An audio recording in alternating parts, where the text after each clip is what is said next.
بالله من الشيطان الرجيم بسم الله الرحمن الرحيم وقال الله تعالى في كلامه المجيد والفرقانه الحميد يا أيها الذين آمنوا عليكم أنفسكم لا يضركم من ضل إن اهتديتم إلى الله مرجعكم جميعا فينبئكم بما كنتم تعملون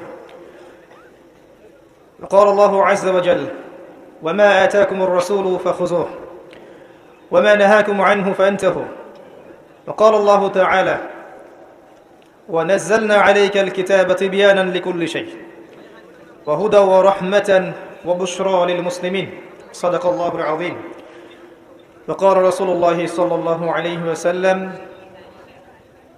إن الله يرفع بهذا الكتاب أقواما ويضع به الآخرين وقال عليه السلام القرآن حجة لك أو عليك رب اشرح لي صدري ويسر لي أمري واحلل عقدة من لساني يفقه قولي اللهم فقهنا في الدين وعلمنا التأويل اللهم اجعلنا منهم الذين آمنوا وعملوا الصالحات وتواصوا بالحق وتواصوا بالصبر آمين يا رب العالمين الحمد لله যাবতীয় প্রশংসা এবং গুণগান একমাত্র মহিয়ান ও গরিয়ান আল্লাহ রাব্বুল আলামিনের জন্য যে আল্লাহ পাক নাজিল করেছেন মহাবিশ্বয় মহাগ্রন্থ আল কোরআনুল কারীম, যে আল্লাহ পাক আমাদেরকে মুসলিম পরিবারে জন্মগ্রহণ করার তৌফিক দান করেছেন, মুহাম্মদ সাল্লাল্লাহু আলাইহি ওয়াসাল্লামের উম্মাহ হওয়ার সৌভাগ্য দান করেছেন, আজকের মজলিসে সুস্থ শরীরে আসার তৌফিক দান করেছেন। সকলেই বলি আলহামদুলিল্লাহ।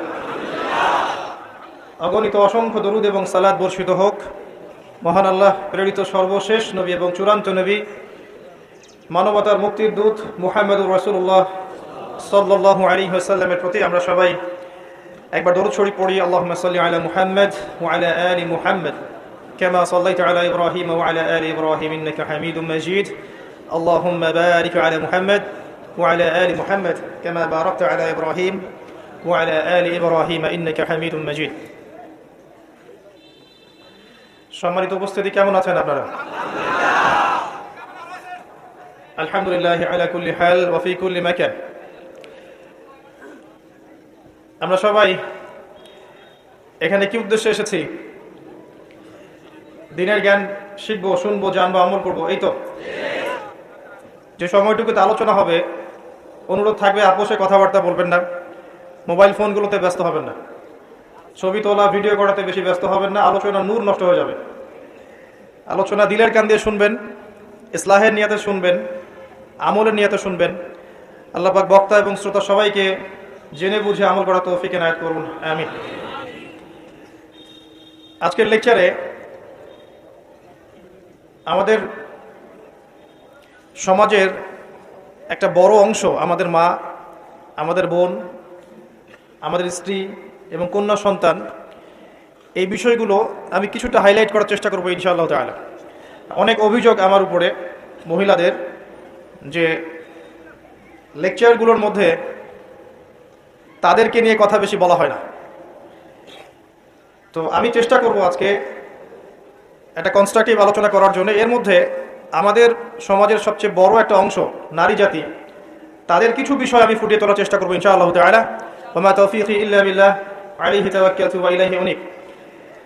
আর স্বতন্ত্রভাবে শুধুমাত্র মহিলাদের জন্য আলাদা করে নসিহত করার জায়গায় আসলে মাহফিল হয়ে ওঠে না। এর জন্য আলাদা কোনো খুতবায় আমি তাদের পিপাসা মেটানোর চেষ্টা করবো ইনশাআল্লাহু আযজা ওয়া জাল। ওয়া মা তাওফীকি ইল্লা বিল্লাহ আলাইহি তাওয়াক্কালতু ওয়া ইলাইহি উনীব। এই কথাগুলো শুধু তাদের জন্য নয়, বরং আমাদের জন্যও। এবং আমি চেষ্টা করবো ইনশাআল্লাহ শুরু থেকে শেষ পর্যন্ত পুরো বিষয়টাকে কোরআন এবং সুন্নাহর সাথে বর্তমান প্রেক্ষাপট দিয়ে বিশ্লেষণ করার জন্য। আল্লাহ পাক সবাইকে বোঝার তৌফিক দান করুন, আমাকে বলার তৌফিক দান করুন এবং সর্বাগ্রে আমাকে আমল করার তৌফিক আল্লাহ পাক দান করুন, আমিন। আমরা সৃষ্টির শুরুতে চলে যাই, সেখান থেকে শুরু করি ইনশাআল্লাহ। যদি আমি অন্য লেকচারেও বলেছি, আজকে আবার বলছি যে ইতিহাসের শেষ পৃষ্ঠাটা জানতে হলে আপনাকে শুরুর পৃষ্ঠাটা পড়তে হবে। একটা হিস্ট্রি, ইতিহাসের শেষ পৃষ্ঠা সম্পর্কে আপনার জ্ঞান অর্জন করতে হলে প্রথম পৃষ্ঠাটা পড়া দরকার। এই জন্য আল্লাহ রাব্বুল আলামিন কোরআনের প্রথম সূরা ফাতিহার ঠিক পরেই দেখবেন সূরা বাকারা নাজিল করেছেন এবং এর শুরুর দিকেই ইতিহাসের প্রথম ঘটনাগুলো আল্লাহ পাক বলেছেন। আপনাকে স্টাডি শুরু করতে হবে শুরু থেকে। এক লাফে কেউ গাছে উঠতে পারে? আল্লাহ পাক প্রথম থেকে শুরু করেছেন। আল্লাহ রাব্বুল আলামিন সূরা হাদীদের মধ্যে একটা আয়াত বলেছেন, হুয়াল আউয়াল ওয়াল আখির ওয়া যাহির ওয়াল বাতিন ওয়া হুয়া বিকুল্লি শাইইন আলিম। আল্লাহ পাকই প্রথম, আল্লাহই শেষ। আল্লাহ পাক প্রকাশ্য, আল্লাহ পাক গোপন, এবং তিনি প্রত্যেকটা বিষয় সম্পর্কে জ্ঞানী। অর্থাৎ এই সৃষ্টির শুরুতে কিচ্ছু ছিল না, শুধু আল্লাহ পাক একাই ছিলেন। পুরো মহাবিশ্ব সৃষ্টির আগে কিছুই ছিল না, শুধু আল্লাহ একা ছিলেন। যদি কারোর মধ্যে ওয়াসওয়াসা আসে আল্লাহকে কে সৃষ্টি করেছেন আউযু বিল্লাহ, তাহলে পড়বেন আউযু বিল্লাহি মিনাশ শাইতানির রাজিম, তারপরে পড়বেন আমানতু বিল্লাহি ওয়া রুসুলিহি, তারপরে পড়বেন হুয়াল আউয়াল ওয়াল আখির ওয়া যাহির ওয়াল বাতিন ওয়া হুয়া বিকুল্লি শাইইন আলিম। ইনশাআল্লাহ ওয়াসওয়াসা কেটে যাবে। আর এই ওয়াসওয়াসা সেই প্রজন্মের কাছে বেশি আসে যেই প্রজন্ম চোখ থাকতেও অন্ধ, কলব থাকতেও উপলব্ধি করে না, কান থাকতেও শোনে না। যেই প্রজন্ম দীর্ঘদিন পড়াশোনা করেছে, করার পরে নাস্তিক হয়ে গেছে। এবং আমরা আমাদের এই প্রজন্মগুলোকে বড় করছি এমনভাবে যে ছোটবেলা থেকে তাদেরকে এমন আদর্শে গড়ে তুলছি, এমন শিক্ষা দিচ্ছি, এমন পরিবেশে বড় করছি, একটা পর্যায়ে গিয়ে যৌবন বয়সে এরা বলছে আল্লাহ বলতে কেউ নাই, নাউযুবিল্লাহ। তারা বলছে ইসলাম সে যুগে চলতো, এ যুগে চলে না। ইসলামের মৌলিক বিষয়গুলো যারা পালন করে এরা মৌলবাদী, এরা সন্ত্রাসী। ইসলামের পর্দার বিধান ওই যুগে চলতো, এই যুগে চলে না, এটা আধুনিকতার যুগ, এগিয়ে যাওয়ার যুগ। এখনকার জেনারেশন এই কথাগুলো বলছে।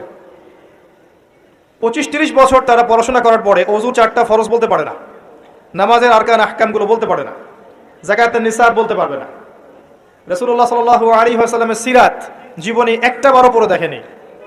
ইভেন তারা কোরআনুল কারীমও বিশুদ্ধ করে পড়তে জানে না। এটা হচ্ছে আমাদের প্রজন্ম। এই প্রজন্ম যদি এদেরকে ইসলাহ এবং সংশোধন করানো না যায়, আল্লাহ এবং তার রাসূলের কাছাকাছি না আনা যায়, দিনের জন্য জীবন দেওয়া অনেক দূরের কথা, দিনের জন্য জীবন দেওয়াটা অনেক দূরের কথা, মানবতার কল্যাণেও তারা কিছু করতে পারবে না। আমার কথা কি বুঝতে পারছেন?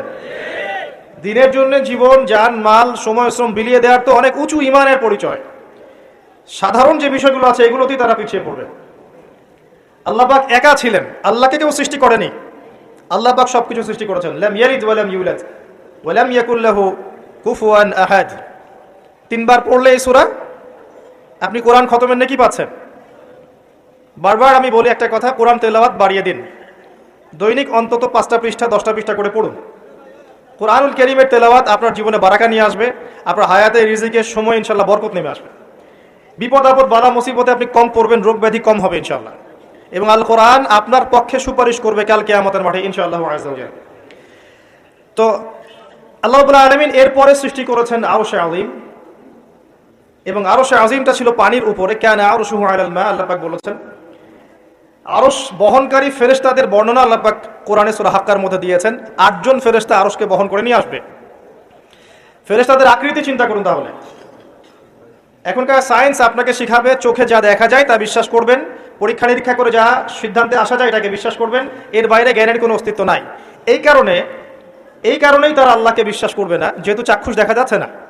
এই কারণেই তারা ফেরেশতাদেরকেও বিশ্বাস করবে না, যেহেতু ফেরেশতাকে আপনি পরীক্ষা করে প্রমাণ করতে পারছেন না। এই কারণেই তারা জিন জাতিকে বিশ্বাস করবে না, কবরের আযাব, পরকালকে বিশ্বাস করবে না, এবং রূহ বা আত্মাকেও বিশ্বাস করবে না। জ্ঞানের এই যে মানদণ্ড নির্ধারণ করা হয়েছে, এটা হচ্ছে একটা শিক্ষা সেক্টরে শিরক। এখনকার বিশ্বের প্রতিটা সেক্টরেই শিরক আছে। শিক্ষা, পরিবার, অর্থনীতি, রাজনীতি, জিওপলিটিক্স, প্রতিটা সেক্টরেই শিরক আছে। আপনাকে 2 চোখ দিয়ে দেখতে হবে।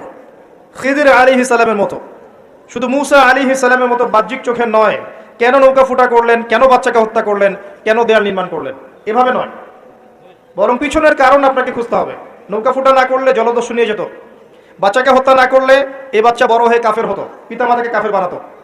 দেয়াল নির্মাণ না করলে এর নিচে কি ছিল, কানস বা গুপ্তধন, এটা ওই এতিম বাচ্চারা পেত না।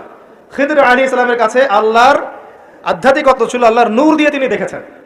এভাবে দেখলে আপনি বুঝবেন সারা ওয়ার্ল্ডের প্রতিটা সেক্টরে এখন করাপশন, দুর্নীতি এবং শিরক আছে, প্রতিটা সেক্টর। এটা হচ্ছে শিক্ষা ক্ষেত্রে শিরক। আপনি জ্ঞানের মানদণ্ড নির্ধারণ করেছেন এমন একটা বিষয়কে, যার মূল বক্তব্য হচ্ছে চাক্ষুষ যেটা আপনি দেখবেন না, পরীক্ষা নিরীক্ষা পর্যবেক্ষণে আপনি সিদ্ধান্তে আসতে পারবেন না, এর কোনো অস্তিত্ব নাই। এই কারণে ইমানের 6 পিলারের কোনোটাই তারা বিশ্বাস করে না।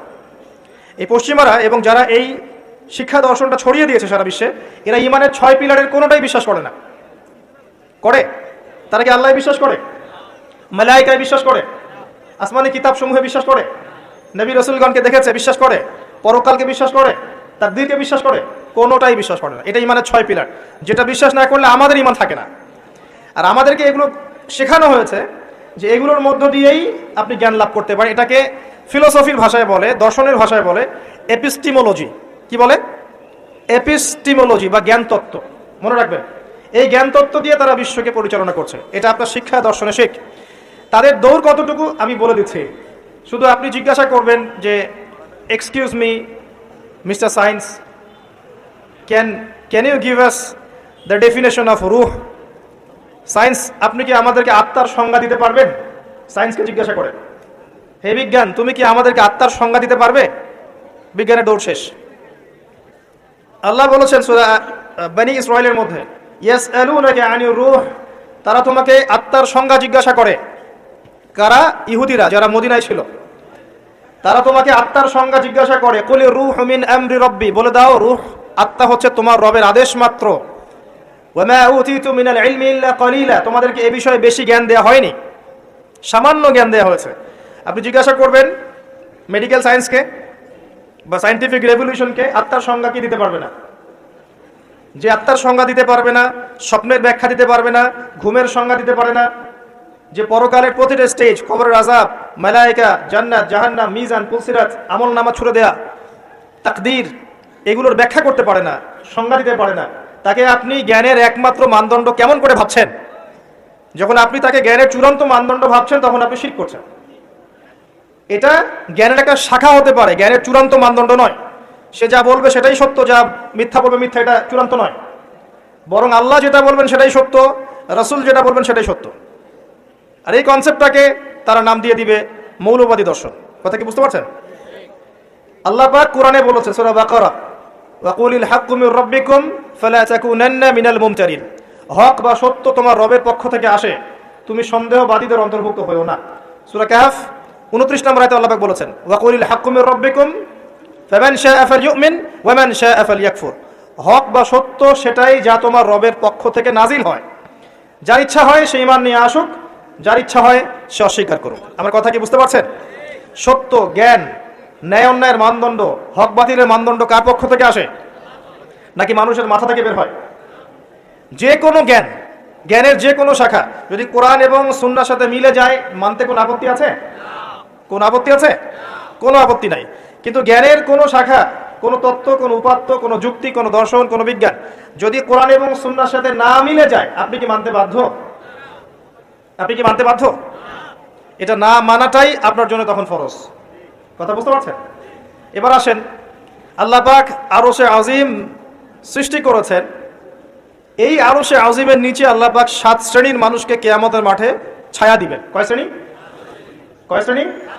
এটা মুখস্থ করবেন। 7 শ্রেণীর মানুষ। 1 নাম্বার হচ্ছে ন্যায়পরায়ণ শাসক। 1 নাম্বার কে?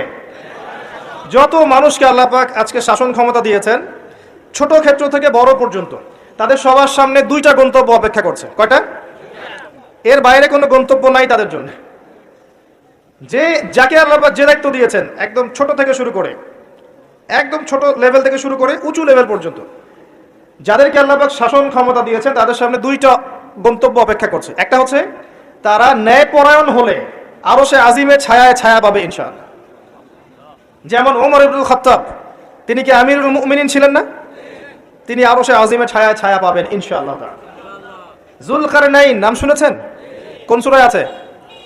কোন সূরায় আছে? আমি তো এমনি এমনি রাগ হই না, মাঝে মাঝে একটু একটু রাগ হই। আল কোরআনের আলো ঘরে ঘরে জ্বালতে হবে, শুধু স্লোগান দিয়ে নয়, চর্চার মাধ্যমে। কোরআনের আলো ঘরে ঘরে এমনি এমনি জ্বলবে না, প্রত্যেক ঘরে ঘরে আগে কোরআনওয়ালা মানুষ তৈরি করেন। এটা খুব কমন একটা প্রশ্ন। যুলকারনাইন আলাইহিস সালামের ঘটনা সূরা কাহফে আছে, খুব কমন প্রশ্ন, সবাই মোটামুটি জানে যারা একবার কোরআন ঘাটাঘাটি করে দেখেছে। কিন্তু আমাদের বেশিরভাগ মানুষ দেখবেন বলতে পারবে না। তাহলে কোরআনের আলো কি ঘরে ঘরে জ্বলেছে? স্লোগান দিয়ে জ্বলবে? স্লোগান দিয়ে জ্বললে নবী সাল্লাল্লাহু আলাইহি ওয়াসাল্লামকে এত মার খেতে হতো না। তার সাথে জিবরাইল আলাইহিস সালাম ছিলেন। তিনি যদি বলতেন যে মক্কার আবু জেহেল, আবু লাহাব, উতবা সাহেবাকে একটা পাখার ঝটকা দিয়ে উড়িয়ে দেন, দিয়ে মক্কায় আমাদেরকে খেলাফত দিয়ে দেন, সম্ভব ছিল। তায়েববাসীকে 2টা পাহাড়ে পিষে ফেলা পসিবল ছিল। তারপরে নবী সাল্লাল্লাহু আলাইহি ওয়াসাল্লামকে 3 বছর গোপন দাওয়াত দিতে হয়েছে, মানুষের গালমন্দ খেতে হয়েছে, মানুষ হত্যা করার চেষ্টা করেছে, দেশ থেকে চলে যেতে হয়েছে, তায়েফবাসীর নির্যাতন সহ্য করতে হয়েছে, বদর, উহুদ, খন্দক, খায়বারে যুদ্ধ করে মক্কা বিজয় করতে হয়েছে। এমনি এমনি হয়েছে? খালি স্লোগান দিয়ে আইওয়াস শোডাউন করে কাজ হবে? কোরআনের আলো ঘরে ঘরে জ্বলবে তখনই, যখন প্রত্যেক ঘরে কোরআনওয়ালা মানুষ তৈরি হবে ইনশাআল্লাহ। আল্লাহ পাক এটাই বলেছেন সূরা মেবি মায়দা বা না হলে আমি ভুল করছি হয়তো, তবে আয়াতটা বলছি। আল্লাহ পাক বলেছেন, ইয়া আইয়ুহাল্লাযীনা আমানু, হে মুমিনগণ, আলাইকুম আনফুসাকুম, তোমরা নিজেরা তোমাদের নিজেদের নফস ঠিক করো, নিজেরা নিজেদের নফসটা ঠিক করো। লা ইয়াদুররুকুম মান দাল্লা ইন ইহতাদাইতুম, যারা পথভ্রষ্ট হয়ে গেছে ওদের পথভ্রষ্টতা তোমাদেরকে ক্ষতি করবে না যদি তোমরা হেদায়েতের উপর থাকো। নিজে ঠিক হন, নিজের ঘর ঠিক করেন, বাকি সব ঠিক হবে ইনশাআল্লাহ তাআলা। নিজে ঠিক না হলে মানুষের ঘর ঠিক হবে না। আমি এই চেয়ারে বসে যদি কথা বলি এবং এই আমলগুলো আমি করতে ব্যর্থ হই, আমার কথা আপনার কলবে কোনো তাসির করবে না। এই কারণেই দেখা যায় কথা অনেক হচ্ছে, কাজের ফলাফল কতটুকু হচ্ছে এটা ভাবার বিষয় আছে। তো যাদের কথা অনুযায়ী কাজে মিল আছে এবং আত্মশুদ্ধি আছে, এই মানুষদের কথায় মানুষের কলবে তাসির হবে ইনশাআল্লাহ তাআলা।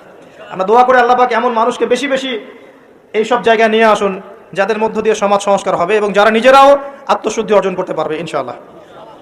কোরআনের আলো ঘরে ঘরে জ্বলবে ইনশাআল্লাহ যদি আপনারা প্রত্যেক ঘরে ঘরে কোরআনওয়ালা মানুষ তৈরি করেন। একটা সন্তানকে হাফেজ বানাতে পারবেন না? একটা মেয়েকে হাফেজা বানানো যায় না? বাসায় একজন সন্তানকে আলেম বানানো যায় না? আমরা কি এই পৃথিবীতে এসেছি খালি খাওয়া, ভোগবিলাস, পাশবিক জীবনযাপন করতে, নাকি আমাদের একটা জীবনের উদ্দেশ্য আছে? আমাদের মুসলিমদের জীবনের উদ্দেশ্য কি বলেন তো? আমাদের জীবনের উদ্দেশ্য কি? জান্নাত। মাশাআল্লাহ। সূরা আলে ইমরান 185 নম্বর আয়াত পড়ে দেখেন। আল্লাহ পাক বলেছেন, কুল্লু নাফসিন যায়িকাতুল মাউত, প্রত্যেকটা নফস মৃত্যুর স্বাদ গ্রহণ করবে। ফামান, এরপরে আছে ওয়া ইন্নামা তুওয়াফাউনা উজুরাকুম ইয়াওমাল কিয়ামাহ, তোমাদেরকে কিয়ামতের মাঠে পূর্ণ প্রতিদান দেওয়া হবে। ফামান যুহসিহা আনিন নার ওয়া উদখিলাল জান্নাতা ফাকাদ ফাজ, কিয়ামতের মাঠে যাদেরকে জাহান্নাম থেকে বাঁচানো হবে এবং জান্নাতে প্রবেশ করানো হবে একমাত্র সে ব্যক্তি সফল। তারপরে জীবনের গন্তব্য কি ভাই? জান্নাত। সফলকে, সাফল্যের সংজ্ঞা কি? যাকে পুলসিরাত পার করানো হবে সে সফল। দুনিয়াতে যার বাড়ি গাড়ি, টাকা কড়ি, ব্যাংক ব্যালেন্স আছে, সম্পত্তি আছে, ক্ষমতা আছে, এই যে সফল, কোনো গ্যারান্টি আছে? কোনো গ্যারান্টি নাই। যে ব্যক্তি কিয়ামতের মাঠে পুলসিরাত পার হতে পারবে এই ব্যক্তি সফল। আর কে পার হতে পারবে? যে ব্যক্তি সূরা জারিয়াতের 56 নম্বর আয়াতের উপর আমল করবে। আয়াতটা কি? ওয়ামা খালাকতুল জিন্না ওয়াল ইনসা ইল্লা লিয়াবুদুন, আমি মানুষ এবং জিনকে শুধুমাত্র আমার ইবাদত করার জন্য সৃষ্টি করেছি। তো পৃথিবীতে যে আল্লাহর ইবাদত করবে, যার জীবনের গন্তব্য ঠিক রাখবে, সে ব্যক্তি সফল, আর কেউ সফল না। তা আমাদের উদ্দেশ্য কি ভাই? খালি বিয়ে করা, ঘর সংসার করা, বাচ্চা পয়দা করা, মারা যাওয়া? যাদের সমস্যা হচ্ছে আল্লাহর ওয়াস্তে এখান থেকে চলে যান প্লিজ। যাদের এখানে সমস্যা হচ্ছে, কথাবার্তা বলছেন, বাসায় গিয়ে লেপের তলে শুয়ে শুয়ে ওয়াজ শুনবেন, এখানকার পরিবেশ নষ্ট করবেন না। যারা কষ্ট করে এখানে এসেছে বসে বসে ওয়াজ শুনতে, এদের জন্য লেকচার।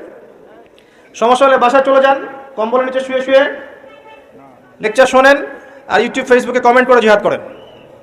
কিবোর্ড মুজাহিদ, ওখানে বসে বসে কমেন্ট করবে, এটাই তার জিহাদ। যখন দেখবেন 100-200 কুকুর শুয়োরের সামনে একজন মুসলিমা দিনী বোন তাকবীর দিচ্ছে, তখন দেখবেন 1000টা মানুষ তাকবীর দেওয়া শুরু করবে। এর আগে তোমার তাকবীর কোথায় ছিল? এতদিন তো পশুর মতো জীবনযাপন করেছে। এখন একটা মেয়েকে আল্লাহ পাক জজবা দিয়েছেন, এখন দেখবেন যে কোনোদিন নামাজও পড়ে নাই, সেও আল্লাহু আকবার লিখে ফেসবুকে স্ট্যাটাস দিচ্ছে। তোমার আল্লাহু আকবারের কিছু যায় আসে না। আল্লাহু আকবার দেওয়ার মানুষ আল্লাহ পাক তৈরি করবেন ইনশাআল্লাহ। আর আল্লাহ পাকের গরু ছাগলের প্রয়োজন নাই, আনআমের প্রয়োজন নাই। লাহুম কুলুবুন লা ইয়াফকাহুনা বিহা, আছে না? ওয়া লাহুম আযানুন লা ইয়াসমাউনা বিহা ওয়া লাহুম আ'য়ুনুন লা ইবসিরুনা বিহা উলাইকা কাল আনআম। এই আনআমদের আল্লাহর কোনো প্রয়োজন নাই। আল্লাহ পাক তার দিনকে বিজয় করার জন্য আল্লাহর মুখলেস বান্দা তৈরি করবেন ইনশাআল্লাহ। একজন সরে যাবে 10 জন আসবে, 10 জন সরে যাবে 100 জন আসবে। ছেলে থাকবে না, মেয়ে আসবে। এই প্রজন্ম থাকবে না, নতুন প্রজন্ম আসবে। আল্লাহ পাক এই দিনটাকে প্রতিষ্ঠা করবেন ইনশাআল্লাহ। এই বিষয়ে কোনো সন্দেহ নাই, সন্দেহের কোনো অবকাশই নাই। যদি আমরা দায়িত্ব পালন না করি, ইয়াস্তাবদিল কওমান গায়রাকুম, অন্য কওমকে আল্লাহ পাক স্থলাভিষিক্ত করবেন। সুম্মা লা ইয়াকুনু আমসালাকুম, তারা তোমাদের মতো অপদার্থ হবে না। আল্লাহর কিচ্ছু যায় আসে না আপনাকে আমাকে, জানেন? এই যে আমরা বেঁচে আছি, দুনিয়ার বোঝা হয়ে বেঁচে আছি। আমরা পৃথিবীর বোঝা, এই উম্মতের বোঝা, আবর্জনা। আমরা প্রত্যেকেই, আমি নিজেকেও বলছি, আমরা উম্মার আবর্জনা। আমরা যদি উম্মার কিছু হতাম, আমাদের দ্বারা উম্মা বিজয় লাভ করত। আমাদের টার্গেট এখন একটা, দুনিয়া। আমাদের টার্গেট দুনিয়া, ভোগবিলাস, খাওয়া দাওয়া, ব্যাংক ব্যালেন্স, টাকা পয়সা, বাড়ি গাড়ি, স্ত্রী সন্তান, এতটুকু।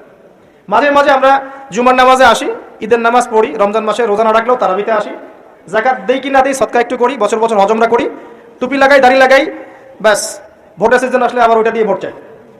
এই হলো আমাদের চরিত্র। এখন আমাদের আল্লাহর কোনো প্রয়োজন নাই। আল্লাহ পাক বলেছেন ইন তানসুরুল্লাহ ইয়ানসুরুকুম, তোমরা যদি আল্লাহকে সাহায্য করো তখন আল্লাহ তোমাদেরকে সাহায্য করবেন। ইন্নাল্লাহা লা ইউগাইয়িরু মা বিকওমিন হাত্তা ইউগাইয়িরু মা বিআনফুসিহিম, কোন কওমের অবস্থা আল্লাহ পাক ততক্ষণ ঠিক করেন না যতক্ষণ ওই কওম তাদের অবস্থা সংশোধন করছে না। আলাইকুম আনফুসাকুম, নিজের নফস ঠিক করো, নিজে ঠিক হও। বেসিক জিনিস ঠিক নাই তো আমাদের। বড় বড় চিন্তা করছেন, বেসিকটা ঠিক নাই তো। দেখবেন ম্যাক্সিমাম মানুষ নামাজ পড়ছে না, ম্যাক্সিমাম মানুষ কোরআন পড়তে জানে না। বেশিরভাগ বোন আমাদের বেহায়াপনা, বেপর্দায় চলছে। ম্যাক্সিমামের রিজিক হারাম, জানেন? ম্যাক্সিমাম রিজিক হারাম, সুদ আর ঘুষ আর জেনা, এই যে দুর্নীতি, করাপশন দিয়ে ভর্তি। আল্লাহর ওয়াস্তে সত্য কথা বলতে শেখেন, নিজের নফসের সাথে সত্য বলেন যে আসলেই আমার রিজিকটা কতটুকু হালাল।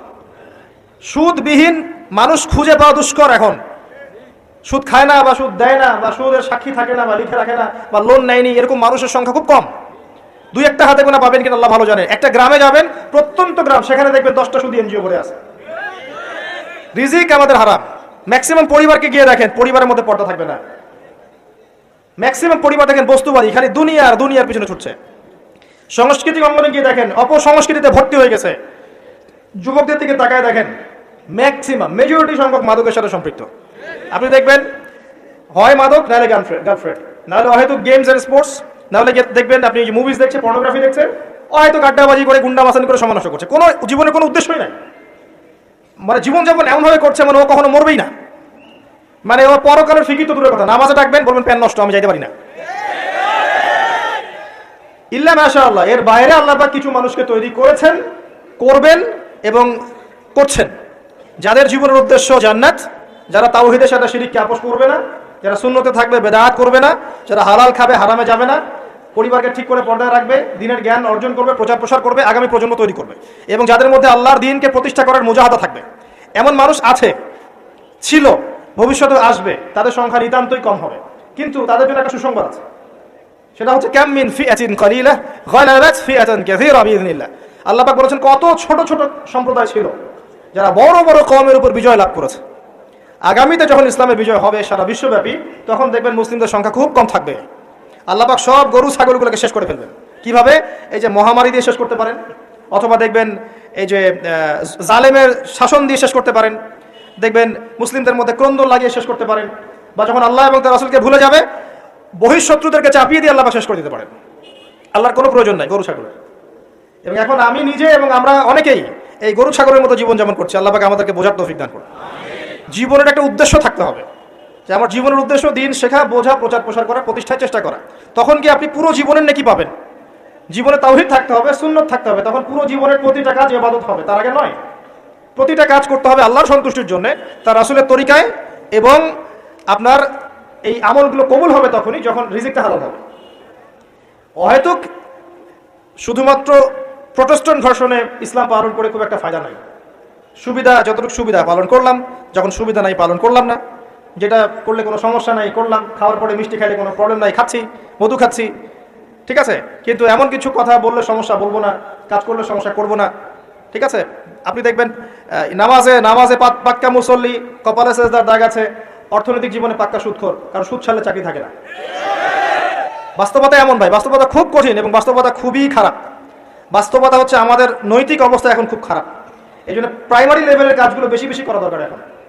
এই জন্য যারা ইসলাহ সংশোধনের চেষ্টা করছে, এইসব আত্মশুদ্ধিওয়ালা মানুষদের সোহবতে গিয়ে থাকেন, আত্মশুদ্ধিওয়ালা মানুষদের সাথে দেখা সাক্ষাৎ করেন, সোহবত নেন, পরামর্শ নেন, জীবন গড়েন। একা একা বই পড়ে বা দুই একটা লেকচার শুনে আপনার সারা জীবন পরিবর্তিত হবে না। কনস্ট্রাকটিভ কাজে আসেন এবং শৈথিল্যতাবাদী হয়েন না, একই সাথে বলবো চরমপন্থী হয়েন না। চরমপন্থী হলে উম্মার ক্ষতি আছে। উম্মার বেস ঠিক নাই, একটা বাড়ির ভিত্তি এখন ঠিক নাই, এবং যারা ভিত্তি ঠিক করবে এই মানুষদের সংখ্যা দিন দিন কমে গেছে। কমার পিছনে আমাদেরও ভূমিকা আছে, আমরাও তাদেরকে কম বিতর্কিত করতে ছাড়ি নাই, এবং কোনো কোনো ক্ষেত্রে আমরা একে অপরের সাথে গীবত তহমত করে, সমালোচনা করে, কাদা ছড়াছড়ি করে এতটা সময় নষ্ট করেছি যে উম্মার অনেক ক্ষতি হয়ে গেছে। কথাগুলো খারাপ লাগলেও বাস্তব। আমি ইতিহাসের ছাত্র, যখন বাগদাদ আক্রমণ করেছিল এই যে তাতাররা, মঙ্গোলিয়ানরা, এটা জানেন তো, মঙ্গোলিয়ান যারা ছিল, ওই যে হালাকুখা, চেঙ্গিস খানের বংশধর যারা ছিল, এরা যখন বাগদাদ আক্রমণ করেছে, এরা ছিল প্রচণ্ড পাশবিক। মাত্র 40 দিনের মধ্যে এরা 10-20 লাখ মানুষকে হত্যা করে ফেলেছে বাগদাদে। এই হত্যাটা কিন্তু গুলি করে না, জবাই করে।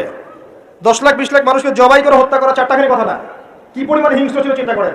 ইতিহাসের পাতায় আছে যে মঙ্গলদের এক একজন নারী সে হাজার হাজার মুসলিমকে হত্যা করেছে, এক একটা মহিলা। ওই সময় যারা ওই আব্বাসীয় খেলাফতের দায়িত্বে ছিল, এরা সোনা দানা সব জমা করে তাদের এই যে মাটির নিচে জমা করেছিল।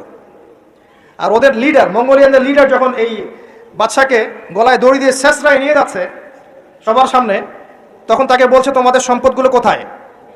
সে দেখিয়ে দিল সম্পদ মাটির তলে।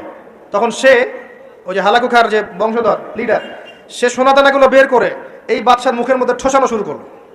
খা, খিদা লেগেছে, পানির পিপাসা লেগেছে, তখন তাকে সোনা খাওয়াচ্ছে, রূপা খাওয়াচ্ছে, খা। তো সে বলছে আমি কি খাবো, সোনা রূপা তো খাওয়ার জিনিস নয়। তখন ওই মঙ্গল কমান্ডার বলছে এই সোনা দানাগুলো জমায় না রেখে যদি জনগণের কল্যাণে ব্যয় করতে, এই জনগণ তোমাকে আজকে বাঁচাতে আসতো। ওরা বুঝতে পেরেছিল, কথা বুঝতে পারছেন? যে পয়েন্টে কথা বলতে যাচ্ছি সেটা হচ্ছে ওই সময়ও কিছু কিছু মুসলিম যখন তারা আক্রমণ করেছে, তখন কিছু কিছু মুসলিম আপসে বাহাস করছিল, বাহাস, একে অপরের সমালোচনা, ডিবেট, যেটা আমরা এখন বেশি করতে চাই, যে কাকড়ার গোশত খাওয়া হালাল না হারাম, এটা নিয়ে তারা বাহাসে পড়েছিল। চিংড়ি খাওয়া হালাল না হারাম, এটা নিয়ে বাহাসে ছিল। ওই সময় কোনটা বেশি গুরুত্বপূর্ণ ছিল, এই বাহাসটা না ওদেরকে প্রতিহত করা? এটা বোঝার জন্য আপনার ডক্টরেট ডিগ্রি নেওয়ার দরকার আছে? মাদ্রাসা ফারে ঘর দরকার আছে? Common sense. এখন পর্যন্ত বিশ্বে আমরা এই কাজটাই করছি। আপনি খেয়াল করে দেখবেন সারা ওয়ার্ল্ড ওয়াইড মুসলিমদের অবস্থা এখন এরকমই। চতুর্দিক থেকে চাপ আছে, এত সহজ না, চতুর্দিক থেকে মুসলিমদের চাপ আছে। পলিটিক্যাল, জিওপলিটিক্যাল, ইকোনমিক্যাল, সামাজিক, সোশ্যাল, আপনার এই যে সাংস্কৃতিক চাপ, অর্থনৈতিক, প্রত্যেকটা দিক থেকে দেখবেন নৈতিকতার অবক্ষা আছে। এখনও আমরা ওই বিষয়গুলো নিয়েই ইখতিলাফে ব্যস্ত আছি। একে অপরের গীবত করছি, সমালোচনা করছি, গীবত তহমত দিচ্ছি, একে অপরের নিন্দা না করতে পারলে ওয়াজ মাহফিল সুষ্ঠুভাবে হচ্ছে না, ইত্যাদি ইত্যাদি। আমরা জানি না কবে আমাদের কমন সেন্সের উদয় হবে, কবে বুঝতে পারবো আমরা যে আমরা এক উম্মাহ, আমরা সবাই এক, সবার মাঝে কিছু কিছু বিষয়ে মতানৈক্য থাকতে পারে, এটা স্বাভাবিক। এরপরেও আপনি আমার ভাই, আমি আপনার ভাই। কোনো দিনও আমাদের সবার সব বিষয় এক হবে না। কোশ্চিনকালেও প্রতিটা বিষয়, প্রতিটা মাসলাকে, আকীদাগত বিষয় হোক আর আমলের হোক আর মুআমালাতের হোক, আমরা কখনো সবগুলো বিষয়ে ঐক্যমতে পৌঁছাতে পারবো না, থাকবেই ইখতিলাফ। এরপরও যদি আমরা সবাইকে এক উম্মাহ মনে করতে ব্যর্থ হই, এই অবস্থা হবে। আসেন, আলোচনা অনেক গভীরে চলে গেছি, বাইরে আস। বেশি গভীর বললে মাথার উপর দিয়ে যাবে, বুঝতে পারবেন না। আল্লাহ পাক 7 শ্রেণীর মানুষকে আরশে আজিমে ছায়ায় ছায়া দিবেন। এক শ্রেণী হচ্ছে যারা ন্যায়পরায়ণ শাসক। যারা ন্যায়পরায়ণ শাসক হবে তাদের সামনে দুইটা গন্তব্য, হয় তারা আরশে আজিমের ছায়া ছায়া পাবে, নচেত জাহান্নামের আগুন অপেক্ষা করছে। কারণ প্রত্যেকটা দায়িত্ব সম্পর্কে আল্লাহ পাক জিজ্ঞাসা করবেন। এবং নবী সাল্লাল্লাহু আলাইহি ওয়াসাল্লাম একটা হাদিসের মধ্যে বলেছেন যে তোমরা কি জানো কিয়ামতের মাঠে সবচেয়ে বড় মিসকিন কারা হবে? সাহাবায়ে কেরাম বলছেন আমরা তো মনে করি যার সম্পদ কম, অর্থবিত্ত কম, সেই সবচেয়ে বেশি মিসকিন, সবচেয়ে বড় মিসকিন। আল্লাহ নবী সাল্লাল্লাহু আলাইহি ওয়াসাল্লাম বলছেন বরং প্রকৃত মিসকিন সেই ব্যক্তি যে কিয়ামতের মাঠে নামাজ, রোজা, হজ, যাকাত আমলের নেকি নিয়ে উঠবে, পাহাড় সম নেকি নিয়ে উঠবে, কিন্তু অনেক পাওনাদার দাঁড়িয়ে থাকবে। কারো হক নষ্ট করেছে, কারো গীবত করেছে, কারো কাউকে অপবাদ দিয়েছে, কাউকে অত্যাচার করেছে, সবাই দাঁড়িয়ে থাকবে। এদের হক আদায় না করা পর্যন্ত সে পুলসিরাত পার হতে পারবে না। তখন কি করতে হবে? নিজের নেকি ওদেরকে দিতে হবে, কারণ তখন কোনো বেচা কেনার সুযোগ নাই, হক আদায়ের কোনো সুযোগ নাই। নিজের নেকি ওদেরকে দিয়ে শোধ করতে হবে। নেকি শেষ হয়ে গেলে কি হবে?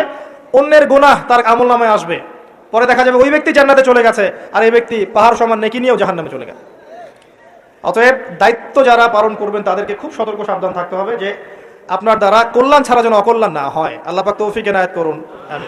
দ্বিতীয় শ্রেণী হচ্ছে সেই যুবক বা যুবতী যারা নিজেদের যৌবনটাকে আল্লাহর ইবাদতে কাটিয়েছে। এই হাদিসের বাস্তবতা এসে দেখেন আমাদের যুব সমাজ কিভাবে তাদের জীবনটা কাটাচ্ছে। আমার চেয়ে ভালো আপনারা বলতে পারবেন যে সকাল থেকে সন্ধ্যা পর্যন্ত আমাদের যুবক যুবতীরা করছেটা কি। কতজন যুবক নামাজ পড়ছে মসজিদে এসে, কতজন যুবক কোরআন তেলাওয়াত করে নিয়মিত। নবীর সুন্নাহগুলো ওদেরকে শিখিয়ে দিতে হয়। ইভেন নবী সাল্লাল্লাহু আলাইহি ওয়াসাল্লামের স্ত্রীদের নাম ওদেরকে বলে দিতে হয়। এখনই আমি জিজ্ঞাসা করছি, দেখেন অ্যান্সার কতজন দিতে পারে। নবী সাল্লাল্লাহু আলাইহি ওয়াসাল্লামের দ্বিতীয় স্ত্রীর নাম কি? হাত উঁচু করে। যুবকদের বলছি, যুবকদের যারা পারবেন জাস্ট হাতটা উঁচু করে। নবী সাল্লাল্লাহু আলাইহি ওয়াসাল্লামের দ্বিতীয় স্ত্রীর নাম কি? দাঁড়ান দাঁড়ান দাঁড়ান, এই দেখেন হাত দেখেন। এবং যারা হাত উঁচু করেছেন ওদের মধ্যে একজনকে জিজ্ঞাসা করছি, আপনি উত্তর দেন, নাম কি? জি, আপনাকে বলেছি নাম বলেন দ্বিতীয় স্ত্রীর। বসেন। উত্তর যে 4 জন দিয়েছে তার মধ্যে একজন ভুল উত্তর দিয়েছে। এই হচ্ছে বাস্তবতা। আপনাকে আমি চোখে আঙ্গুল দিয়ে দেখালাম যে যুবকদের কি অবস্থা। এখানে আছে বসে হাজার হাজার মানুষ, হাত তুলেছে 5-6 জন। এটা একটা কমন প্রশ্ন, আমাদের নবীজির দ্বিতীয় স্ত্রীর নাম কি? একবার যে সিরাত পড়েছে সেও জানে। দেখবেন এই যুব সমাজ ফিজিক্স পড়েছে, কেমিস্ট্রি পড়েছে, বায়োলজি পড়েছে, ইকোনমিক্স পড়ছে, পলিটিক্যাল সায়েন্স পড়ছে, আপনার জিও পলিটিক্স পড়ছে, ইউনিভার্সিটি কোচিং করছে, বিসিএস কোচিং করছে, চাকরির জন্য পরীক্ষা দিচ্ছে। এরা এমন কোনো বই নাই যে সেকুলার লাইনে পড়ে নাই। কিন্তু যে 4 জন পারছে তার মধ্যে একজন উত্তর দিচ্ছে যে আয়েশা রাদিয়াল্লাহু আনহা দ্বিতীয় স্ত্রী। এটা কি উত্তর সঠিক? এই হচ্ছে অবস্থা। এটা কমন। আর যদি কঠিন প্রশ্ন করি তাহলে তো অবস্থা খারাপ। কোন সাহাবীকে প্রথম তিনি দায়ী করে পাঠিয়েছেন মদিনায়? খায়বার যুদ্ধ কোন সাহাবীর হাতে জয় হয়েছে? উহুদের যুদ্ধ কত হিজরিতে হয়েছে?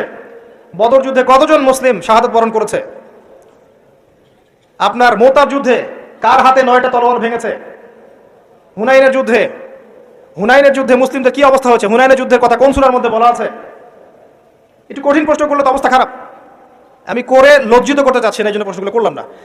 যারা মাদ্রাসা লাইনে পড়েছেন তারা হয়তো উত্তর দিতে পারে, কিন্তু লক্ষ লক্ষ কোটি কোটি জেনারেল পড়ুয়া ছাত্র এরা উত্তর দিতে পারে না। তাহলে এরা কি আমাদের মুসলিম উম্মার অংশ নয়? এদেরকে ইসলাম সংশোধন না করে দিনের পথে না আনতে পারলে একটা বড় অংশ কি জাহিলিয়াতের মধ্যে থাকবে না? আগামী 10-20 বছর পর দেখবেন এরাই অর্থনৈতিক সেক্টরে যাচ্ছে, এরাই পলিটিক্সে যাবে, এরাই সোশ্যাল দায়িত্বে যাবে, এরাই দেখবেন বিভিন্ন জায়গায় চলে যাবে। তখন আরেকটা মূর্খ জেনারেশন আপনার মাথার উপর চেপে যাচ্ছে।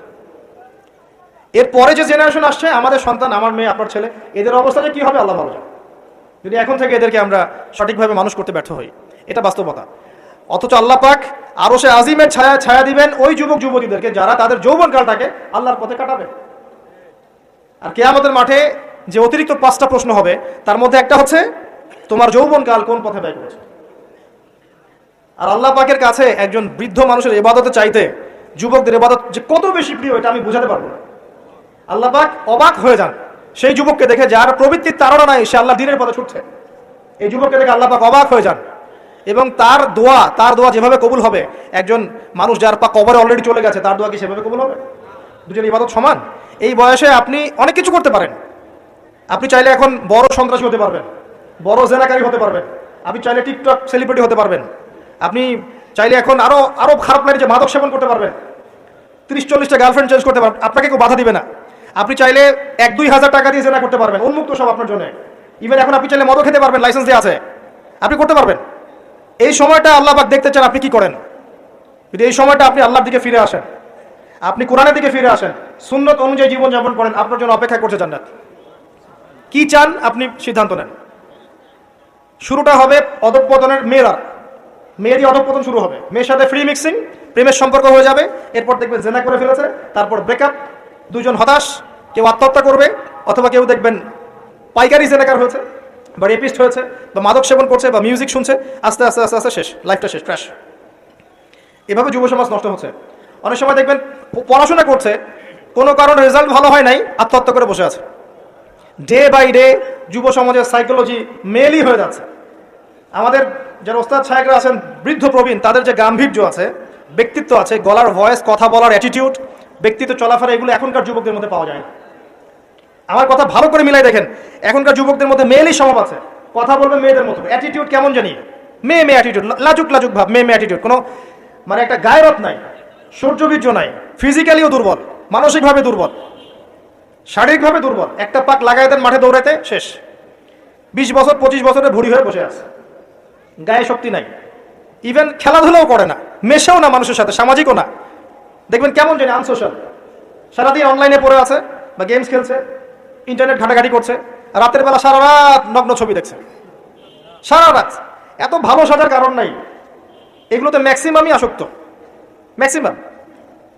এবং এটা আসক্ত হওয়ার কারণ আছে, এটা তো ফ্রি, অ্যাক্সেস ফ্রি, আপনি চাইলেই করতে পারেন। আপনার হাতে স্মার্টফোন আছে, আপনার বাবা দেখেন আপনি ফোনে কি করেন, আপনি চাইলেই করতে পারেন। কে বাধা দিবে আপনাকে? কেউ বাধা দেন নাই। আর এই যে গার্লফ্রেন্ড বয়ফ্রেন্ড সংস্কৃতি যখন থেকে ছড়িয়েছে, যা ইচ্ছে তাই করছে এরা। এবং এখন এই কাজগুলো শুধু ছেলেরা করছে না, মেয়েরাও করছে। মেয়েরাও মাদক সেবন করে এখন, জানেন? মেয়েরাও পর্ন দেখে। আর মেয়েদের ড্রেস আপ তো আমি বলার অপেক্ষা রাখে না। নতুন কি প্রোডাক্ট আসলো, নতুন কি কসমেটিক্স আসলো, নতুন কি ডিজাইন আসলো, নতুন কোন সিরিয়াল আসছে, কোন নায়িকা নতুন ডিজাইন ফ্যাশন করলো, সব নিয়ে ব্যস্ত আছে। আমি ওইদিকে আসবো পরে। এতটুকু বলছি, এই যুবক যুবতীর জন্য আল্লাহ পাক আরশে আজিমের ছায়া রাখেন নাই। উম্মার জন্য জীবন দেয়া অনেক পরের কথা। যদি দেশের জন্য জীবন দেওয়ার প্রশ্ন আসে, এরা তাও দিতে পারবে না। আমি চ্যালেঞ্জ করব। এরা সেই জেনারেশন নয় যে জেনারেশন 71 সালের অস্ত্র হাতে নিয়েছিল পাকিস্তানিদের এগেনস্টে। এটা সেই জেনারেশন নয়। এই মাদকাসক্ত জেনারেশন কি দিয়ে এটা আপনি আশা করতে পারেন না। নৈতিকতার অধঃপতন আছে এদের মধ্যে, মানবিকতা নাই, নৈতিকতা নাই। রেপিস্ট জেনারেশন, জেনাকারী জেনারেশন, মাদকাসক্ত জেনারেশন, একে দিয়ে আপনি সেই বিষয় পাবেন না। ওটা আমাদের বাপদাদারা করে গেছে। সলিউশন কি? সলিউশন একটাই, এদেরকে নামাজি বানাতে হবে। 5 ওয়াক্ত নামাজি হলে লাইফটা রুটিন ওয়াইজ চলে আসবে, ডানে বামে যেতে পারবে না। এদেরকে প্রশান্তির উৎস দিতে হবে। এদের প্রশান্তির উৎস হচ্ছে একটা কোরআন, এবং দ্বিতীয়টা হচ্ছে এদের বয়স হয়ে গেলেই এদেরকে বিয়ের ব্যবস্থা করতে হবে। তৃতীয়টা হচ্ছে এদের বেকারত্ব দূর করার চেষ্টা করতে হবে। এবং সবসময় একই ধাঁচে বেকারত্ব দূর করার চেষ্টা করলে হবে না। ক্রিয়েটিভ কিছু করেন, আপনার প্রতিভা দিয়ে এমন কিছু করেন যেটা ক্রিয়েটিভ। আপনার ক্রিয়েটিভিটি কাজে লাগান, সমাজকে কিছু দেন, দেশকে কিছু দেন, রাষ্ট্রকে কিছু দেন। এদের প্রশান্তির উৎস হচ্ছে সুন্নাহ। সুন্নাহ মাফিক জীবনযাপন করার সুন্নাহ মাফিক জীবনযাপন অভ্যস্ত করতে বলেন। এই কাজগুলো না করতে পারলে, এবং আল্লাহওয়ালা মানুষের কাছে নিয়ে আসেন, আল্লাহওয়ালা মানুষদের কাছে এদেরকে নিয়ে আসেন, সহবতে আনেন, দেখা করান, আলেমদের কাছে দেখা করান, মেশান, তাদেরকে দেখে তারা দিন শিখবে। আল্লাহর রাস্তায় সময় দিতে বলেন, আস্তে আস্তে দেখবেন ইনশাল্লাহ লাইনে আসে। আদারওয়াইজ আপনি এই জেনারেশনকে দিয়ে আগামীর ভবিষ্যৎ আশা করতে পারেন না। বাস্তবতা খুব খারাপ। বাইরে যা দেখা যাচ্ছে ভিতরটা এমন নয়। ভিতরে ঢোকেন, দেখবেন নোংরামি দিয়ে ভরে গেছে সবকিছু। অনেক সময় দেখবেন বাইরে থেকে যাদেরকে দেখে পরিষ্কার মনে হচ্ছে, এদের ভিতরে নোংরামি ধরে গেছে। এইগুলো দূর করার জন্য একটাই ওষুধ, তাসকিয়া, আত্মশুদ্ধি। আমি সবাইকে অনুরোধ করব আল্লামা তকি উসমানী হাফিজাহুল্লাহর একটা বই পড়তে। আত্মশুদ্ধি ও তাসাউফ একটা বই আছে। আত্মশুদ্ধি ও তাসাউফ একটা বই আছে, আপনি পড়েন। আমি আপনাকে এনশিওর করছি, আপনার কাছে মনে হবে যে প্রতিটা লাইন আপনার জন্য লেখা হয়েছে। প্রত্যেকটা লাইন পড়বেন, মনে হবে আপনার জন্যই লেখা হয়েছে বইটা। একবার বইটা পড়ে স্বাদ মিটবে না, বারবার পড়তে ইচ্ছা করবে। একটা বই পড়েন। আর অনেক বইয়ের নাম বলতে পারতাম আমি, কিন্তু আমি এখন যেটা ফিল করছি, সবচেয়ে দুর্বল জায়গা আমাদের আত্মশুদ্ধির জায়গাটা। আত্মশুদ্ধি না আসলে আপনি এই খবিস কলবগুলোকে দিয়ে আলো জ্বালাতে পারবেন না, এটা সম্ভব না। আল্লাহর ওয়াস্তে বইটা পড়েন। কিনতে পারবেন? বাসায় লাইব্রেরি আছে কার কার? হাত তোলেন। বাসায় দিন ইসলামের দিনিয়াত লাইব্রেরি কার কার আছে? ইসলামী বইয়ের লাইব্রেরি আছে ব্যক্তিগত সংগ্রহে? লাইব্রেরি করেন, দেখেন লাইব্রেরির সংখ্যা কতগুলো। কিন্তু জেনারেল লাইব্রেরি কয়জনে আছে? হাত তোলেন। স্কুল কলেজ ইউনিভার্সিটির বই দিয়ে ভর্তি, কার কার বাড়ি? সবার বাড়ি ভর্তি, মাশাআল্লাহ। তো এগুলো নিয়ে কবরে যাবেন ইনশাআল্লাহ, তাই না? প্রতি মাসে 1000 টাকার বই কেনা কি খুব কঠিন? আচ্ছা, 500 টাকার বই কেনা খুব কঠিন? 500 টাকা তো আপনার একটা রিডিংয়ে চলে যায়। আপনার গার্লফ্রেন্ডকে নিয়ে কফি খেতে যান, 500 টাকা কেন? ও তো 3000 টাকা বিল করে রেখে দিবে। সে তো আপনার টাকা খেতেই আসছে আপনার কাছে। আপনি কি মনে করছেন সে আপনাকে ভালোবেসে এসেছে? সে আপনার অবস্থানকে ভালোবাসে। কে বলেছে সে আপনাকে ভালোবাসে? সে আপনার অবস্থানকে ভালোবাসে। এগুলো তো নষ্ট করছেন টাকা পয়সা। চায়ের দোকানে বসে ইন্টারনেটের মেগাবাইট কিনে, ওয়াইফাই বিল দিয়ে অমুক তমুক করে সমস্ত কিছু করে টাকাগুলো নষ্ট করছেন। কিন্তু আপনি চাইলে প্রতি মাসে 500-1000 টাকার বই কিনতে পারেন। কেনা খুব কঠিন? পড়াশোনা করতে হবে। পড়াশোনার অভ্যাস না থাকলে একদিনের লেকচার শুনে আপনার আদতে কোনো উপকার হচ্ছে না। বিশ্বাস করেন, পড়াশোনা করেন, ঈমান বাড়বে, তাসকিয়া হবে। আসেন ওই জায়গায় আসেন। ওই যুবক এবং যুবতী যারা নিজেদের যৌবনকালটাকে আল্লাহর পথে উৎসর্গ করেছে, বিলিয়ে দিয়েছে, তারা আরো সে ছায়া ছায়া পাবে ইনশাআল্লাহ। 3 নাম্বার হচ্ছে সেই যুবকরা খুব ভালো করে শোনেন। সেই যুবক যাকে কোনো সুন্দরী উচ্চ বংশীয় নারী জেনার জন্য আহ্বান করেছে, ওখানে দেখার কেউ ছিল না, কিন্তু যুবকটা বলেছে আমি আল্লাহকে ভয় করি, আমাকে দেখান। এমন যুব সমাজ, যারা চরিত্র ইউসুফের মতো আলাইহিস সালাম। ইউসুফ আলাইহিস সালাম হচ্ছে আপনার চারিত্রিক আদর্শ। পড়ে দেখেন সূরা ইউসুফ। আর অনেকে সূরা ইউসুফকে ইউসুফ জুলাইখার প্রেম কাহিনী বানিয়ে দিয়েছে, তাই না? এগুলো কিন্তু মিথ্যা সিরিয়াল দেখছেন, এগুলো ভালো না সিরিয়ালগুলো। এগুলো কিন্তু বাজে কথা ছড়ানো হচ্ছে। সূরা ইউসুফ জুলাইখার প্রেম কাহিনী ছিল না। সূরা ইউসুফ মূলত ইউসুফ আলাইহিস সালাম এবং তার পিতার প্রেম কাহিনী। ভালো করে পড়ে দেখবেন। সন্তানের জন্য কাঁদতে কাঁদতে তার বাবার চোখ নষ্ট হয়ে গেছে। 12 বছর তার সন্তান জেলখানায়, বিনা অপরাধে। রব্বি সিজনু আহাব্বু ইলাই মিম্মা ইয়াদউনানি, আয়াতটা কি জানি, এরকম না এটা? তো তিনি বলছেন সিজন, কারাগার আমার কাছে বেশি পছন্দ, তারা যেদিকে আমাকে আহ্বান করছে এর চাইতে বেশি। 12 বছর বিনা অপরাধে জেলখানায়। আল্লাহ পাকের কৌশল ছিল এগুলো। ওয়া মাকারু ওয়া মাকারাল্লাহ ওয়াল্লাহু খায়রুল মাকিরিন। এখানে মূল বিষয় হচ্ছে ইউসুফ আলাইহিস সালামের পিতা যখন অন্ধ হয়ে গেছেন, ইউসুফ আলাইহিস সালাম একটা কাপড় পাঠিয়েছিলেন, মনে আছে? এই কাপড়টা নিয়ে যখন যাওয়া হচ্ছে যোজন যোজন দূর থেকে, তার পিতা বলছেন আমি ইউসুফের গায়ের গন্ধ পাচ্ছি। এটা কার প্রেম কাহিনী? ইউসুফের সাথে তার বাবার। তো এই চরিত্র ধারণ করতে হবে, আল্লাহ পাক তৌফিক দান করুন। 4 নাম্বার, ওই দুইজন মানুষ যারা একে অপরকে শুধু আল্লাহর জন্য ভালোবাসে। এই যে ভালোবাসার সংজ্ঞা শেখেন। মাকে ভালোবাসেন আল্লাহর জন্য, বাবাকে ভালোবাসেন আল্লাহর জন্য, স্ত্রী সন্তানকে ভালোবাসেন আল্লাহর জন্য, আলেম ওলামাকে ভালোবাসেন আল্লাহর জন্য। আপনার ভালোবাসা হোক আল্লাহর জন্য, তখন আপনি মানুষের দুর্ব্যবহারে কষ্ট পাবেন না। যখন কাছের মানুষটা আপনাকে কষ্ট দিবে, এবং কাছের মানুষ কষ্ট আপনাকে দিবেই, কাছের মানুষটা আপনাকে বেশি কষ্ট দিবে জীবনে, তখন আপনি কষ্ট পাবেন না যদি আল্লাহর জন্য ওদেরকে ভালোবাসেন। যে আমি তো আল্লাহর জন্য এই কাজগুলো করছি, তারা শুকরিয়া আদায় করলেই বাকি আর না করলেই বাকি, তখন আপনি কষ্ট পাবেন না। দুইজন ব্যক্তি যারা আল্লাহর জন্য পরস্পরকে মহব্বত করে, এই দুইজন মানুষকে আল্লাহ পাক আরশের ছায়া ছায়া দিবেন। পারা যাবে ইনশাআল্লাহ। 5 নাম্বার, সেই ব্যক্তি যে এত গোপনে দান সদাকা করে, যার বাম হাত জানে না ডান হাত কি সদাকা করেছে। পারা যাবে? এখন তো যে মাশাআল্লাহ আমরা নাম লিখাই আর সদকা করি, তাই না? অমুককে 10,000, অমুক সাহেব 20,000, অমুক 500। প্রথমে বড় বড় নোটের সদাকা হয়, আমি অবশ্যই এটা জানতাম না, মাঠে নেমে বুঝতে পারছি। প্রথমে বড় বড় ফিগার বলে, কে কে দিবেন 5,000 হাত তোলেন, তারপর 5,000 লেখা হয়। তারপর কে কে দিবেন 1,000 হাত তোলেন, কে কে দিবেন 500 হাত তোলেন, নাম টাম লেখা হয়। পরে লাস্টে বলে যে কালেকশন করছে, আচ্ছা খুচরাগুলোও দেন, পরে খুচরাগুলোও দেওয়া হয়। জানিয়ে দান করা যায়। অনেক সময় এমন হয়েছে, নবী সাল্লাল্লাহু আলাইহি ওয়াসাল্লাম বলেছেন, কার ঘরে কি আছে নিয়ে আসো। রিয়া চলে আসতে পারে মনের মধ্যে, যে আমি 10,000 দিয়েছি, মানুষ আমার নাম জানলো। রিয়া আসতে সময় লাগে না, কেমন করে আসে? আল্লাহ নবী বলেছেন সাল্লাল্লাহু আলাইহি ওয়াসাল্লাম, অন্ধকার রাতে কালো পাথরের উপরে কালো পিঁপড়া হেঁটে গেলে যেমন বোঝা যায় না, রিয়া এমন ভাবে আপনার কলবে আসতে পারে। কিভাবে ঠেকাবেন আপনি? আপনি বুঝতেই পারবেন না। এই যে আপনারা সেলফি তুলতে চান, ছবি তুলতে চান, ভালোবাসেন, আমি জানি ভালোবাসেন, ভালোবাসার অতিরিক্ততা প্রদর্শন করতে চান, একটাই ভয় করি, সেটা হচ্ছে রিয়া। রিয়া বা অহংকার যদি পেয়ে বসে, তার দ্বারা দিনের কোনো খেদমত সম্ভব না।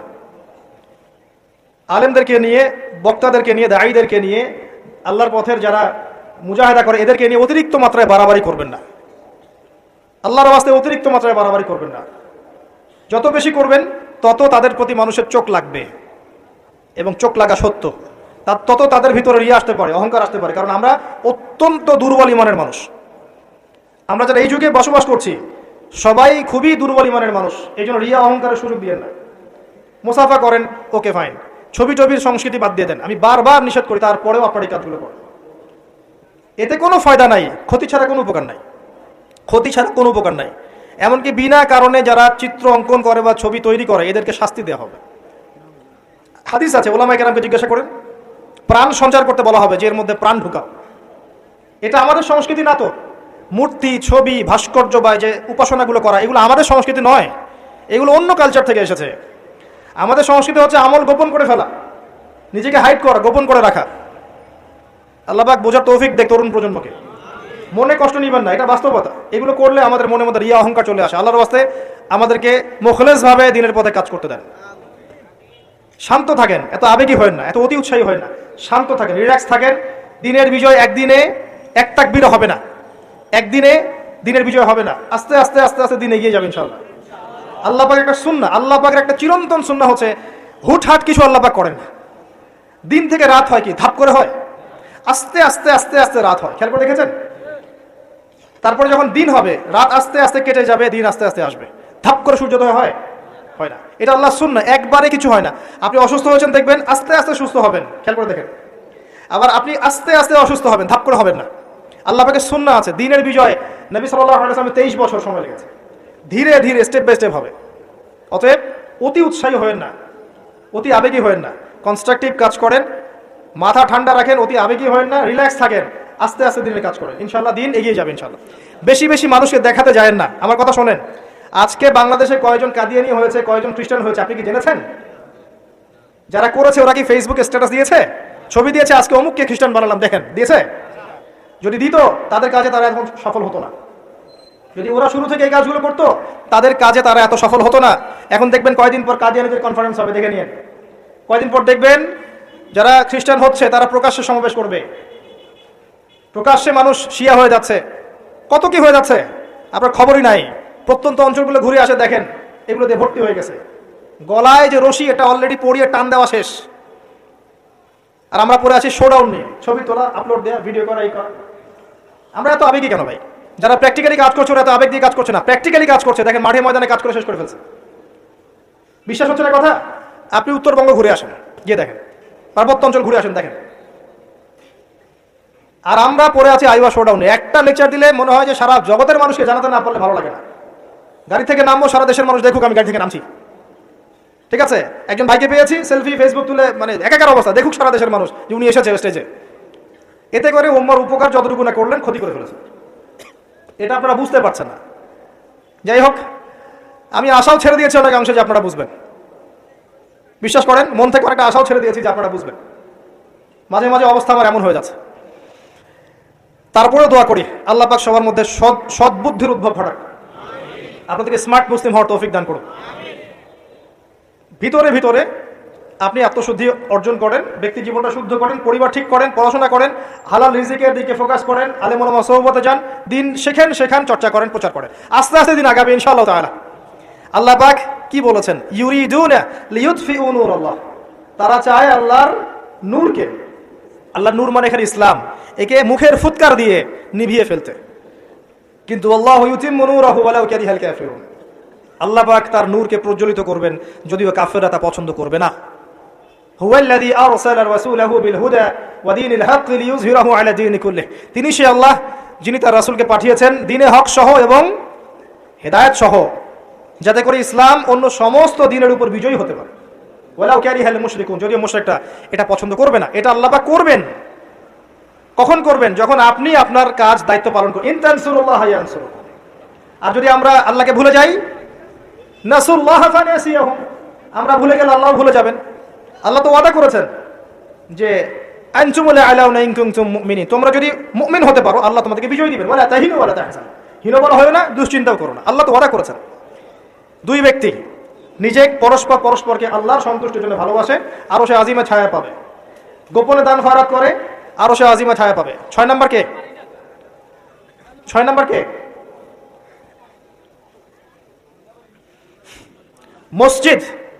মসজিদের সাথে যাদের কলব অন্তর জুড়ে থাকে, এরা হচ্ছে এক শ্রেণী। আমি সিরিয়াল 1 নম্বর বলছি ন্যায়পরায়ণ বাদশা। 2 নম্বর যুবক, যার যৌবনকালটা আল্লাহর পথে সে কাটিয়ে দিয়েছে। 3 নম্বর সুন্দরী নারী, আহ্বান করেছে কিন্তু সে বলেছে আমি আল্লাহকে ভয় করি। দান খরাত করেছে এত গোপন ভাবে, ডান হাত বাম হাত জানে না ডান হাত কি দান করেছে। একটা মিস করেছি মাঝখানে, সেটা হচ্ছে এমন শ্রেণীর মানুষ যাদের হৃদয় বা কলব মসজিদের সাথে ঝুলন্ত থাকে। মানে এক ওয়াক্ত নামাজ পড়ে এসেছে, পরের ওয়াক্তে যাওয়ার জন্য মনটা ব্যাকুল থাকে। এমন 5 ওয়াক্ত নামাজের সংখ্যা আমাকে দেখেন কতজন। এবং যারা পড়ছি তারাও নামাজ বুঝে পড়ছে কিনা, নামাজে দিল লাগে কিনা, নামাজ পড়ে তৃপ্তি হচ্ছে কিনা, নামাজ পড়েও হারাম ছাড়তে পারছে কিনা, এগুলো খেয়াল করেন। ফজর এশায় কয়জন আসে খেয়াল করেন। এগুলো ইম্পর্টেন্ট জিনিস, বেসিক জিনিস। আরেকটা হচ্ছে 7 নাম্বার, যে আল্লাহর স্মরণে যেই ব্যক্তিরা গোপনে চোখের পানি ফেলতে পারে, আল্লাহকে স্মরণ করেছে গোপনে নীরবে নিভৃতে, চোখ দিয়ে দরদর করে পানি পড়ছে, এই চোখ জাহান্নামের আগুন দেখবে না ইনশাআল্লাহ। এই 7 শ্রেণীর মানুষকে আল্লাহ পাক তার আরশের ছায়া দিবেন। আমরা কি আরশের ছায়া পেতে চাই? আল্লাহ পাক আমাদের এই 7 শ্রেণীর অন্তর্ভুক্ত হওয়ার তৌফিক এনায়েত করুন, আমিন। আমি আলোচনার শেষে এই 7টা পয়েন্ট আপনাদেরকে ধরবো। আমি জিজ্ঞাসা করবো কারা বলতে পারেন, শুধু হাত উঁচু করবেন। এখন না, শেষের দিকে, একটু পরে। যিনি সঠিক উত্তর দিতে পারবেন আমার পক্ষ থেকে স্পেশাল পুরস্কার আছে ইনশাআল্লাহ, হাদিয়া দিব ইনশাআল্লাহ একটা, যদি বলতে পারেন। 7টাই বলতে হবে, মনে মনে মুখস্থ করেন। লেকচার খালি শুনবেন, বাসায় গিয়ে ঘুমাবেন চলবে না। যেটা লেকচার শুনেছেন পড়া দিয়ে তারপর বাসায় যাবেন, এটা ক্লাসের মতো। এবার আসেন, এই আরশের ছায়া আল্লাহ পাক ছায়া দিবেন। এই আরশ আল্লাহ পাক সৃষ্টি করেছেন, তারপরে সৃষ্টি করেছেন কলম। কি সৃষ্টি করেছেন? কলম সৃষ্টি করে বলেছেন উক্তুব, কলম বলেছে মাযা আক্তুব, কলম তুমি লিখো। কলম বলেছে আমি কি লিখবো? আল্লাহ পাক বলেছেন কিয়ামত পর্যন্ত যা হবে সব লিখে ফেলো। কিয়ামত পর্যন্ত যা হবে সব লেখা আছে, আপনার তাকদীর নিয়ে দুশ্চিন্তা করবেন না। এরপর আল্লাহ পাক সৃষ্টি করেছেন মহাবিশ্ব। কয় দিনে? 6 দিনে।